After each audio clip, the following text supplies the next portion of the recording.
சங்கீதம் 21. கர்த்தாவே, உம்முடைய வல்லமையிலே ராஜா மகிழ்ச்சியாயிருக்கிறார். உம்முடைய இரட்சிப்பிலே எவ்வளவாய் களிகூருகிறார். அவருடைய மனவிருப்பத்தின்படி நீர் அவருக்குத் தந்தருளி அவருடைய உதடுகளின் விண்ணப்பத்தை தள்ளாதிருக்கிறீர். உத்தம ஆசீர்வாதங்களோடு நீர் அவருக்கு எதிர்கொண்டு வந்து அவர் சிரசில் பொற்கிரீடம் தரிப்பிக்கிறீர். அவர் உம்மிடத்தில் ஆயுசைக் கேட்டார்.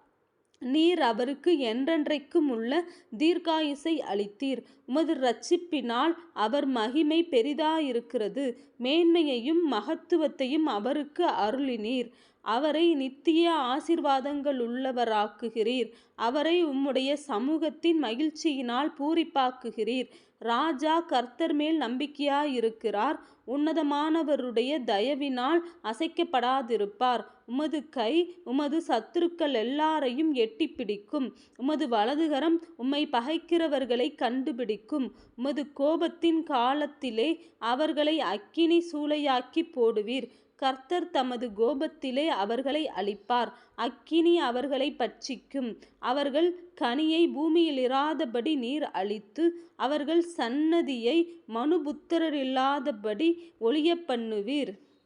அவர்கள் உமக்கு விரோதமாய் பொல்லாங்கு நினைத்தார்கள். தீவினையை எத்தனம் பண்ணினார்கள். ஒன்றும் வாய்க்காமற் போயிற்று. அவர்களை இலக்காக வைத்து உம்முடைய அம்புகளை நாணேற்றி அவர்கள் முகத்திற்கு நேரே விடுகிறீர். கர்த்தாவே, உம்முடைய பலத்திலே நீர் எழுந்தருளும். அப்பொழுது உம்முடைய வல்லமையை பாடி கீர்த்தனம் பண்ணுவோம்.